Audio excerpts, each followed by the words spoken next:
Hello everyone. आज हम पढ़ेंगे पाकिस्तान पिनल कोड 1860 के अंदर सेक्शन 410 से लेकर सेक्शन 414 तक ये डील करते हैं रिसीविंग स्टॉलन प्रॉपर्टी। ये ऑफेंस अगेंस्ट प्रॉपर्टी होता है। तो सेक्शन 410 जो है डिफ़ाइन करता है स्टॉलन प्रॉपर्टी को मतलब कि चोरी शुदा माल मसरूका। अब जो इस तरह का चोरी शुदा माल वसूल करता है या जो है इस तरह का चोरी शुदा माल बेचता है, दोनों ही कानून की नज़र में मुजरिम कहलाएंगे।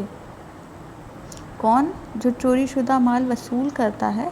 या जो है इस तरह का चोरी शुदा माल को जो है आगे बेचता है, उनके लिए पनिशमेंट बताई है कानून ने। अब किस तरह का माल जो है स्टॉलन प्रॉपर्टी के अंदर आता है? जो बजरिया रॉबरी, बजरिया डकैती या जो है बजरिया जो है थेफ्ट या एक्सटॉर्शन या फिर जो है क्रिमिनल ब्रीच ऑफ ट्रस्ट के ज़रिए जिस तरह की प्रॉपर्टी आती है तो फिर वो जो है स्टॉलन प्रॉपर्टी में शुमार होगी। अब इस तरह का जो है कोई बंदा अगर जो है माल वसूल करता है या उसको जो है आगे बेचता है अपने फ़ायदे के लिए, तो फिर जो है दोनों ही मुजरिम कहलाएंगे। अब सेक्शन 411 बताता है कि डिसऑनेस्टली रिसीविंग स्टॉलन प्रॉपर्टी, कि अगर कोई बददेयानती से माल मसरूका को जो है ख़रीदता है, मतलब रिसीव करता है, कि उसको पता है कि ये जो है माल चोरी शुदा माल है, लेकिन ये जानते हुए भी जो है वो उस जो है प्रॉपर्टी को ख़रीदता है, तो जो है उसके लिए जो सज़ा बताई है कानून ने वो बताई है 3 साल के लिए ऐसे पर्सन को जो है सज़ा मिलेगी, पनिशमेंट मिलेगी। फिर सेक्शन 412 बताता है कि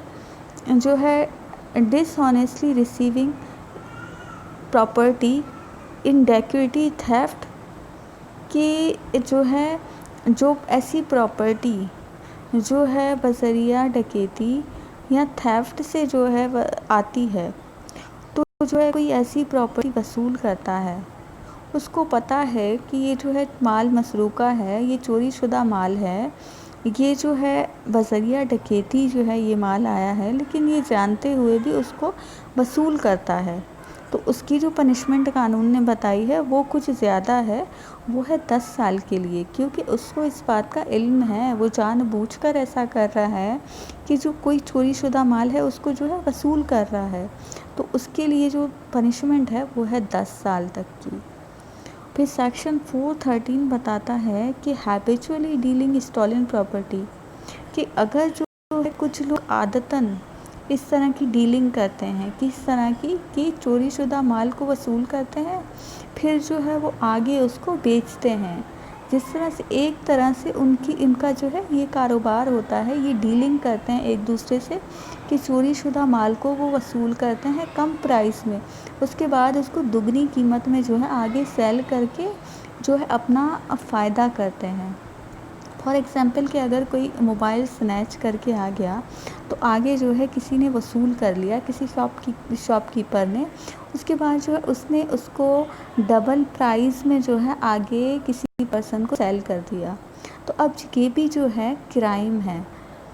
तो इसके लिए भी जो है कानून ने पनिशमेंट बता दी है, जो कि है 10 साल की, कि इस तरह का अगर जो है कोई जुर्म करता है कि चोरी शुदा माल को वसूल करता है, डीलिंग करता है, आदतन ऐसी जो है डीलिंग करता है, तो फिर जो है उसकी पनिशमेंट है 10 साल के लिए और फ़ाइन। फिर सेक्शन 414 बताता है कि असेसिन कंसील स्टॉलन प्रॉपर्टी, कि अगर कोई बंदा ऐसा चोरी शुदा माल छुपाने में किसी की मदद करता है, इस तरह से अगर कोई बंदा कोई जो है प्रॉपर्टी, कोई चीज़ इमूवेबल प्रॉपर्टी चुरा कर लेकर आया है, ठीक है, तो दूसरा जो पर्सन है उसको कहता है कि तुम जो है मेरे घर में जो है उसको छुपा दो, इस चोरी शुदा माल को छुपा दो, सेफ़ रहेगा। तो जो है इस तरह से अगर कोई ऐसा काम करता है कि चोरी शुदा माल को जो है छुपाने में किसी की मदद करता है, तो जो है कानून ने उसकी पनिशमेंट बताई है वो है 3 साल तक की पनिशमेंट है ऐसे पर्सन के लिए, और जो है फ़ाइन भी हो सकता है ऐसे पर्सन के लिए। तो आज का जो लेक्चर है फ्रेंड्स वो हमारा यहीं तक ही था। मैं उम्मीद करती हूँ कि मेरा ये लेक्चर आपको अच्छे तरीके से समझ में आ गया होगा। फिर भी अगर इससे कोई रिलेटेड कोई क्वेश्चन है तो आप कमेंट बॉक्स में पूछ सकते हैं। और जो है अगर आपको मेरा ये लेक्चर पसंद आया तो प्लीज़ काइंडली मेरे चैनल को लाइक और सब्सक्राइब कर दीजिए, और जो बेल का नोटिफिकेशन है उसको प्रेस कर दीजिए ताकि जो है मेरी न्यू आने वाली वीडियोस आप तक पहुंच सकें और आप उनसे फ़ायदा हासिल कर सकें। तो मिलते हैं नेक्स्ट वीडियो में।